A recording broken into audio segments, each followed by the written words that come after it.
आज स्टूडेंट्स हम करने जा रहे हैं टॉपिक ऑफ सोल्यूशन चैप्टर। +2 का सोल्यूशन चैप्टर है हमारे पास, ठीक है। +2 केमिस्ट्री का सोल्यूशन चैप्टर है। तो solution of liquid in liquid and routes law. So solutions of liquid in liquid and routes law, क्योंकि राउट्स लॉ जो रिलेटेड है वो लिक्विड इन लिक्विड के साथ ही रिलेट करता है। तो नेक्स्ट स्टूडेंट्स हम देखते हैं कि ये सोल्यूशन किस तरीके से लिक्विड इन लिक्विड और राउट्स लॉ के साथ रिलेटेड है। So we have to first of all see the Raoult's law. So to watching the Raoult's law there are two different conditions. Let's see. So first of all हम describe करेंगे कि Raoult's law क्या है। तो Raoult's law को देखो कि ये दो एग्जांपल्स हैं हमारे पास। We have two examples, two cases, ठीक है। तो दो केसेस हैं। पहले केस में तो हमने ये कंसीडर करना है कि when a solute is volatile.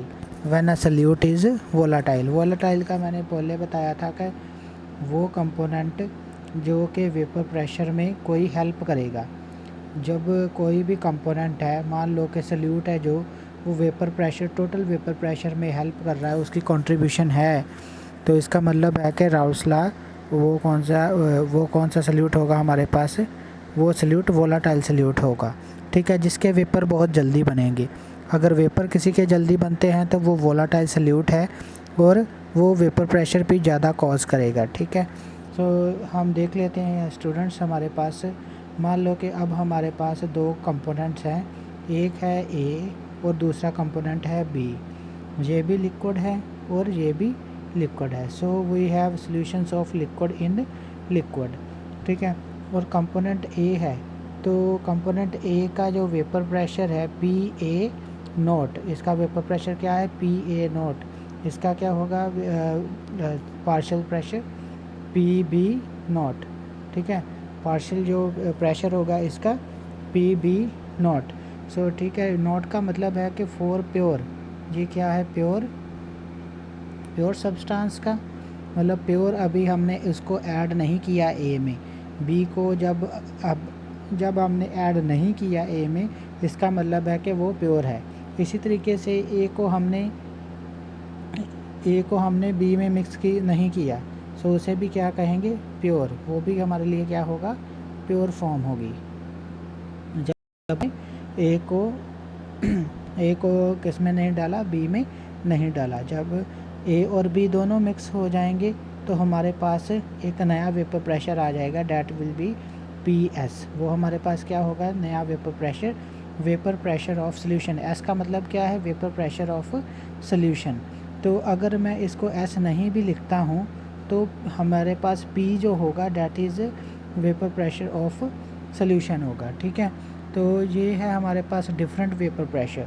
तो ये याद रख रहे हैं PA0 is the vapour pressure of pure component, PB is the vapour pressure of another pure component. जब हमने उनको एक कंपोनेंट को दूसरे कंपोनेंट में मिक्स नहीं किया, मान लो कि हमने ए को बी में अभी मिक्स नहीं किया, तो मिक्स करने से पहले हमारे पास क्या था, मिक्स करने से पहले ये हमारे पास कंपोनेंट ए है और ये हमारे पास कंपोनेंट बी है, ठीक है। तो ए कंपोनेंट का पार्शियल प्रेशर जो है, वो जो वेपर प्रेशर है वो ये होगा, और इसका वेपर प्रेशर जो है PB0 होगा। ये क्या है प्योर का।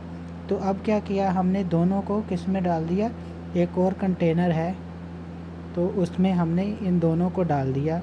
जब दोनों को डाल देंगे तो वेपर प्रेशर किसके कारण होगा, PA0 plus PB0 which is equal to the किसके इक्वल होगा, वो P के इक्वल होगा, which is equal to the P। So let's see how it is equal to the P।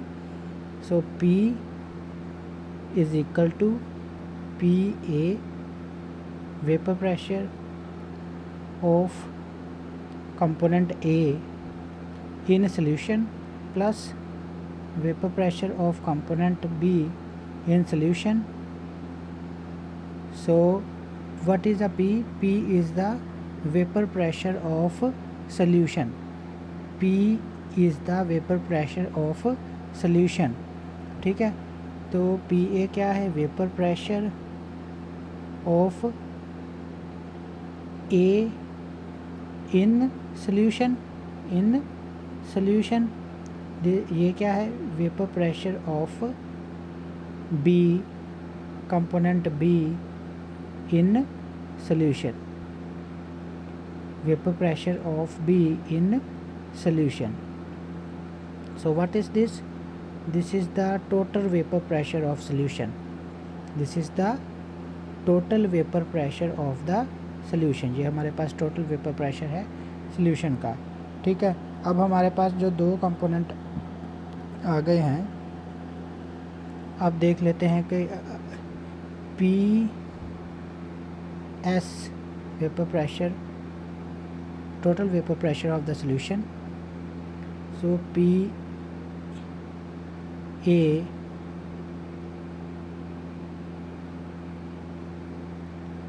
जो किसके इक्वल होगा,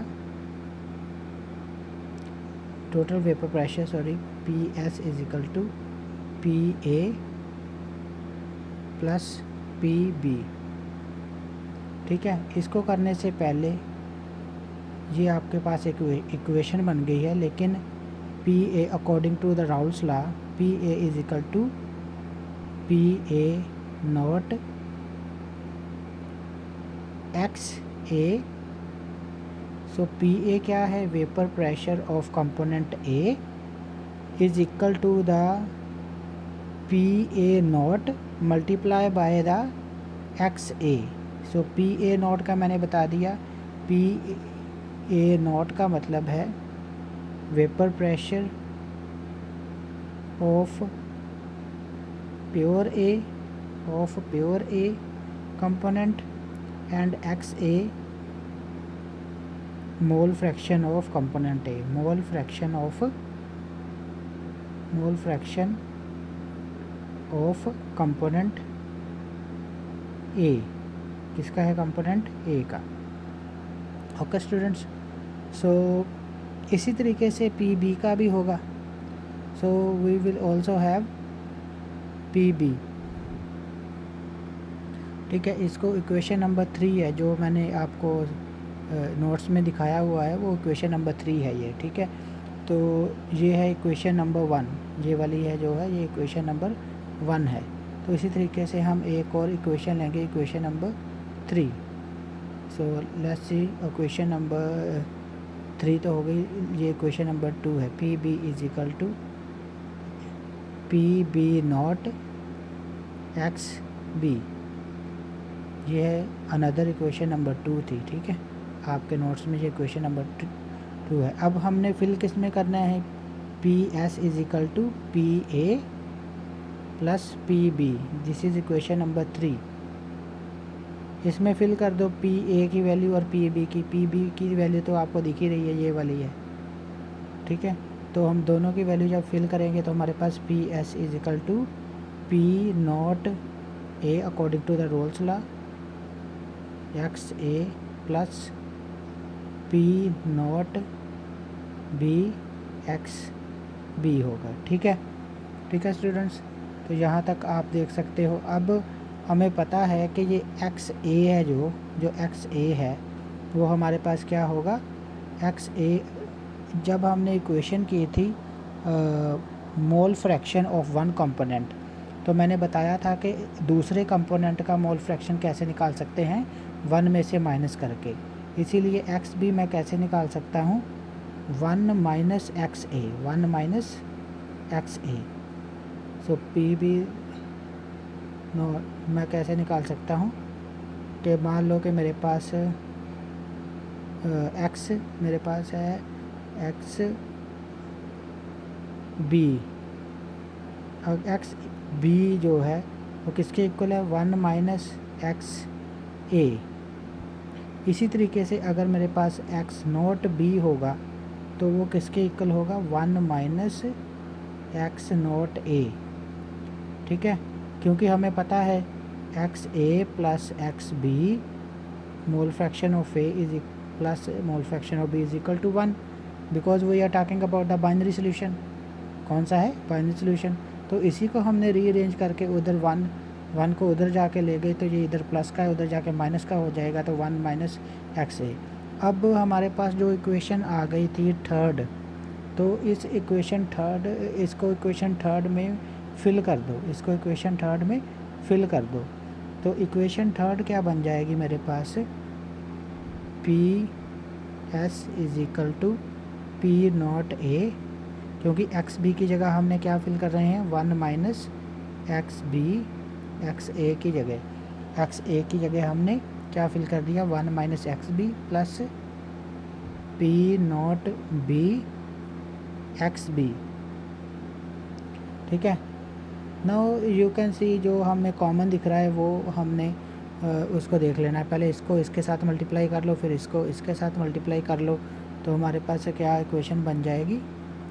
पी नॉट ए 1 के साथ मल्टीप्लाई करेंगे तो minus P not A X B plus ये वाली इक्वेशन सारी की सारी plus P not B X B. ये हमारे पास इक्वेशन आ गई. अब हम जहाँ से एक्स बी कॉमन निकाल सकते हैं. ठीक है. अब जब हम कॉमन निकालेंगे तो हमारे पास क्या बच जाएगा? Then we will have another equation that will be P not a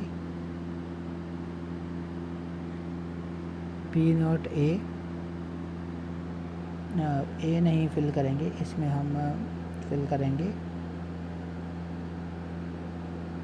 not A, but we will fill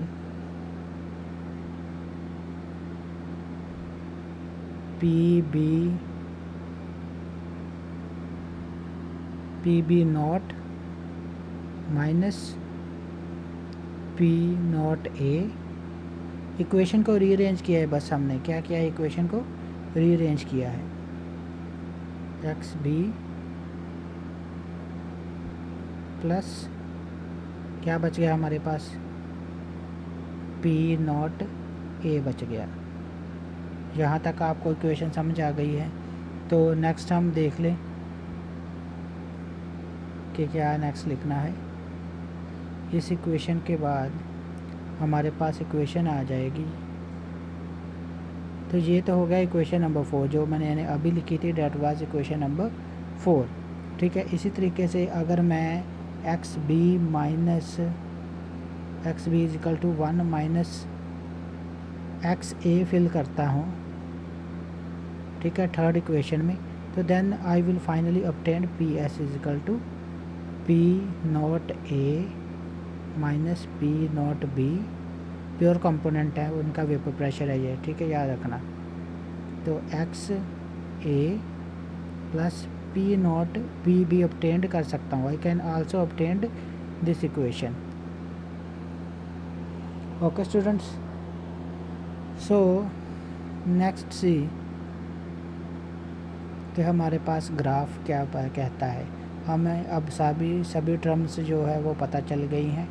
ये कौन कौन सी टर्म है? पी ए नॉट मतलब प्योर कंपोनेंट का वेपर प्रेशर है, पी बी नॉट जो हमारे पास बी कंपोनेंट प्योर कंपोनेंट का वेपर प्रेशर है जब मिक्स नहीं किया था, मिक्स करने से पहले, और पी एस हमारे पास टोटल जो है वेपर प्रेशर है.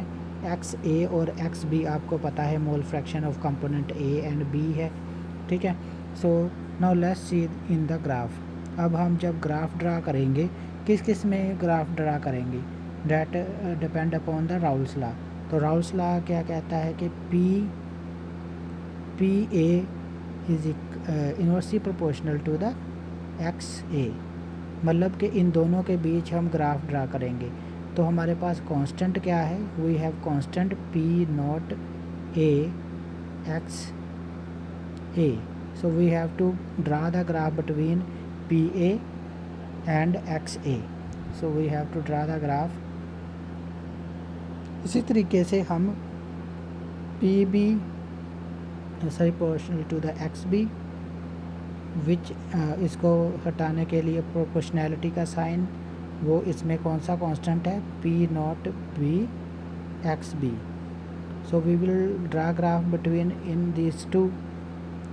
ओके, सो हमने पी ए और पी बी दोनों को एक ही ग्राफ में ड्रॉ करना है, क्योंकि मिक्सिंग का भी हमने देखना है। तो वो कैसा ग्राफ होगा, वो हमारे पास ग्राफ होगा, I will show you on the next. So you can watch the graph, जिसमें देखो कि हमारा पी ए नोट लिखा हुआ है, इस साइड लिखना है हमने P A note. P A note मतलब यहाँ जो हमारे पास प्योर कंपोनेंट का वेपर प्रेशर है, और इधर वाली साइड हमने पी बी नोट लिख लिया, जो कि vapour pressure of component B है। ठीक है, तो ये वाला है एक्स एक्सिस पे, ये वाला एक्स एक्सिस पे हमारे पास क्या होगा, एक्स की वैल्यू होगी। अगर हमने लिखा है P A not pure component ए है, जो प्योर कंपोनेंट है, तो उसके जो नीचे हमें देखना है कि जो एक्स ए वो 1 होगा। क्या होगा, एक्स ए 1 होगा। ठीक है, क्योंकि पी बी तब क्या होगा, जब एक्स ए ही हमारे पास 1 है तो पी बी 0 होगा according to this equation. So X A plus X B is equal to 1, क्योंकि इसके इक्वल होता है। अगर मेरे पास एक्स ए 1 है, अगर ये 1 है तो इसका मतलब है कि ये कंपोनेंट 0 होना चाहिए, तभी 1 के इक्वल आएगा ना। ठीक है, इसीलिए नीचे क्या लिखा है, P B is equal to 0, तब जहाँ पी बी हमारे पास 0 होगा। अब देखो कि ये वेपर प्रेशर जो है फर्स्ट कंपोनेंट का है, ये partial vapour pressure of second component है। पार्शियल का मतलब है कि अभी उसको हमने ऐड नहीं किया। ठीक है, मिक्सिंग करने से पहले जो कंपोनेंट होगा।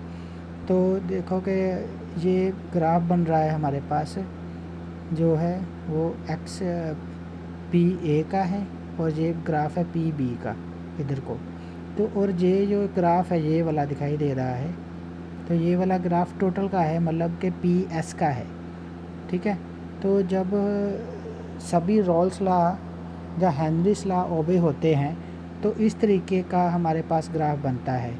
इस तरीके के ग्राफ को हम क्या बोलते हैं, हम इस तरह के ग्राफ को बोलते हैं आइडल। ठीक है, this is graph for the ideal solution. तो इस तरीके का ग्राफ हमारे पास आइडल सोल्यूशन का ही आएगा, तो जिसमें वो सोल्यूशन जिसमें इस तरीके का बिहेवियर शो किया जाता है at all temperature and pressure, at all temperature and pressure.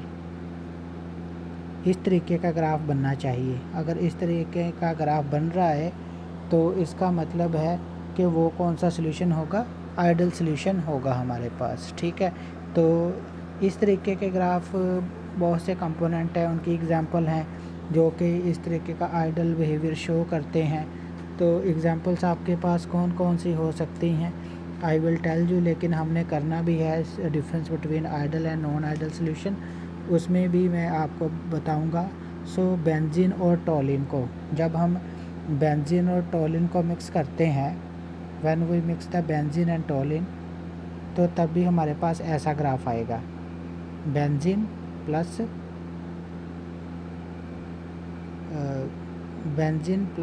Toluene, benzene plus toluene.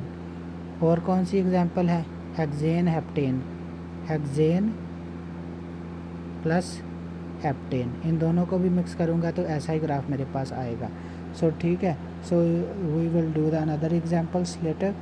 तो next see Raoult's law case 2 Raoult's law में क्या है कि हमारे पास जो सल्यूट है वो क्या है, नॉन वोलेटाइल सल्यूट हमारे पास क्या है, we have solute is non volatile. पहले हमने केस किया था जब सल्यूट वोलेटाइल था, तो सभी का वैसे ही है, पी ये इक्वेशन जो है P A not X A according to the Raoult's law. तो टोटल वेपर प्रेशर यहाँ देखो बी कंपोनेंट हमारे पास नहीं आया, क्योंकि बी कंपोनेंट नॉन वोलेटाइल है, तो वेपर प्रेशर जो है इसका टोटल वेपर प्रेशर में कोई भी हेल्प नहीं करता। नॉन वोलेटाइल सल्यूट जो है टोटल वेपर प्रेशर में कोई भी हेल्प नहीं कर रहा है। ठीक है, तो इसका मतलब है कि जो वेपर प्रेशर होगा हमारे पास वो प्योर सॉल्वेंट के कारण ही होगा और उसके मोल फ्रैक्शन के मल्टीप्लिकेशन के ऊपर डिपेंड करेगा। सो क्योंकि vapour pressure of component X B वो तो बिल्कुल भी हेल्प नहीं कर रहा, ठीक है, क्योंकि सल्यूट हमारे पास क्या है, नॉन वोलाटाइल है। जब नॉन वोलाटाइल सल्यूट होगा तो तब हमारे पास जो पी एस है वो किसके इक्वल होगा, ओनली पी ए। किसके इक्वल होगा, पी ए, मतलब total vapour pressure of the solution will be equal to the only solvent, only on the solvent. So P S किसके इक्वल हो गया हमारा, so P not A X A इसके equal होगा, ठीक है। सो इसका मतलब है कि दूसरा कंपोनेंट पी बी जो है हमारे पास वो ज़ीरो होगा, तब इसके ऊपर डिपेंड नहीं कर रहा है, क्योंकि ये कौन सा है, नॉन वोलाटाइल सल्यूट है, नॉन वोलाटाइल सल्यूट है, इसलिए इसके ऊपर डिपेंड बिल्कुल नहीं करेगा। उसके तो वेपर ही नहीं बनेंगे, जब वेपर ही नहीं बनेंगे तो उसका पार्शियल वेपर प्रेशर क्या होगा, तो उसकी कंट्रीब्यूशन है जो वो टोटल वेपर प्रेशर में क्या होगी, कुछ नहीं होगी, क्योंकि सल्यूट ही हमारे पास नॉन वोलाटाइल है, उसके वेपर नहीं बन रहे हैं। Okay students, so this is a second case of Raoult's law. तो थर्ड केस देख लेते हैं कि वो हेनरीज लॉ है हमारे पास, दैट इज़ हेनरीज लॉ। तो हेनरीज लॉ के अकॉर्डिंगली क्या है वो भी हम देख लेते हैं। According to the Henry's law which is the special case of the Raoult's law. तो राउस लॉ कब स्पेशल केस बन जाता है हेनरीज के लिए, जब हम देखते हैं कि जब यहाँ पी ए नोट जो है वो के एच के इक्वल हो जाए। पी ए नोट देखो ये है according to the equation of Raoult's law, this is according to the equation of Henry's law.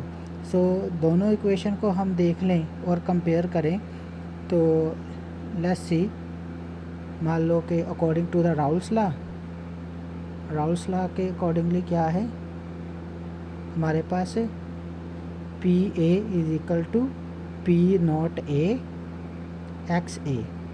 और हेनरीज लॉ के अकॉर्डिंगली क्या है हमारे पास, हेनरीज लॉ क्या कहता है, हेनरीज लॉ कहता है वेपर प्रेशर और partial pressure of one component is equal to the K H and its mole fraction. मान लो कि ये कंपोनेंट ए ही है मेरे पास, ये भी कंपोनेंट ए ही है, उसकी बात कर रहा हूँ, ठीक है। जब ये दोनों इक्वल हो जाएंगे, मतलब P A not is equal to K H, तो तब हमारे पास क्या होगा, at that time Raoult's law become the special case of the Henry's law, ठीक है। तब क्या होगा, Raoult's law is the special case of the Henry's law, ठीक है। तब क्या होगा, पी ए जो है वो बिल्कुल इक्वल हो जाएगा जैसे कि हेनरीज लॉ ने बताया था। तो इसका मतलब है Raoult's law is applicable on solvent and Henry's law is applicable on solute. So this is true, ठीक है। लेकिन इसका उल्ट बिल्कुल भी ट्रू नहीं होगा। इसका उल्ट मतलब कि अगर ये सॉल्वेंट हो, राउल्स लॉ जो सॉल्वेंट ओबे कर रहा है, लेकिन हेनरीज लॉ जो है वो सॉल्वेंट ओबे कर रहा है और राउल्स लॉ जो सल्यूट ओबे कर रहा है, तब ये बिल्कुल कंडीशन नहीं होगी। बस कंडीशन क्या देखनी है कि ये दोनों इक्वल होने चाहिए। पी ए नॉट मतलब partial pressure of component A in pure state is equal to the K H. K H क्या है, हेनरीज कांस्टेंट, ठीक है स्टूडेंट्स। तो ये हमारे पास थे special case of Raoult's according to the Henry's. So next क्या है हमारे पास, मैंने अभी जो बताया, Henry's law applicable to the solute and Raoult's law is applicable to the solvent. Okay, यही बताया मैंने आपको। But reverse is not necessary true. इसका मतलब है कि सॉल्वेंट जो है वो ओबे कर सकते हैं राउल्स लॉ, सल्यूट मे और may not obey the Henry's law. Okay, so अगर दोनों कंडीशंस हो जाती हैं तो तब हमारे पास सोल्यूशन कौन सा होता है, then we have ideal solution. Ideal solution होगा हमारे पास। Let's see next students, numerical problem है हमारे पास। मान लो कि एक आपके पास कोई एक्वा सोल्यूशन है, एक्वा सोल्यूशन मतलब वाटर है, ठीक है, उसमें, और उसमें हमने 10 ग्राम ग्लूकोज मिक्स किया है जिसका मोलिकुलर फार्मूला है C6H12O6 in 90 gram of water. अब वाटर की हमें बता दी कि हमारे पास वाटर का वेट कितना है। सो वाटर का हमारे पास वेट है, जिसको हमने कंपोनेंट कौन सा माना है, Na कंपोनेंट फॉर वाटर। ठीक है, तो if the vapour pressure of the pure water 300 kelvin. अब वेपर प्रेशर किसका दिया है, वाटर का, कितना दिया है, 32.8 mm of mercury. What would be the vapour pressure of the solution. मतलब कि अब हमने किसका वेपर प्रेशर निकालना है, सोल्यूशन का निकालना है। इसका मतलब है कि हमें दोनों कंपोनेंट के पहले तो XA एंड XB निकालने पड़ेंगे। जब XA एंड XB निकल जाएंगे हमारे पास, तो तब हम vapour pressure of pure water का उसको यूज़ करेंगे और PA निकाल लेंगे। ठीक है, हमने एंड पे क्या करना है, PA निकाल लेना है। और प्योर वाटर का वेपर प्रेशर हमें गिवन है 32.8 mm, और जो हमारे पास मोल फ्रैक्शन ऑफ वाटर आएगा, ठीक है, तो उसको हम निकाल लेंगे फ्रॉम XA। ठीक है, तो XA mole fraction of water, तो XA तो नहीं होना चाहिए था यहाँ, इट शुड बी Na। ठीक है, थोड़ा न्यूमेरिकल में आपको थोड़ी सी प्रॉब्लम होगी, क्योंकि ये XA नहीं है, ये एक्चुअल में Na है। ठीक है, Na, सो Na प्लस NB। ठीक है, हमने क्या क्या निकालना है, हमें Na चाहिए। NB तो हम निकाल सकते हैं किस में, NB क्या है, that is a number of moles of glucose. ठीक है, NB is the number of moles of glucose. Na हमारे पास क्या है, number of moles of water. अब दोनों का निकल आया, तो हम मोल फ्रैक्शन ऑफ वाटर जो XA निकाल सकते हैं। सो XA जब निकाल लेंगे तो तब हमें अप्लाई करना पड़ेगा PA is equal to PA not XA। ठीक है, तो इसकी वैल्यू तो गिवन ही है, तो ये हमने निकाल लिया वाटर का। तो फिर हम PA भी निकाल लेंगे, that is the vapour pressure of water in solution. ठीक है, सोल्यूशन में उसका वेपर प्रेशर क्या होगा। Okay students, so this was all about the Raoult's law. उसके दोनों केस हमने पढ़ लिए हैं, राउल्स लॉ के कौन कौन से दोनों केसेस हैं। ठीक है स्टूडेंट्स, सो ठीक है, थैंक यू वेरी मच।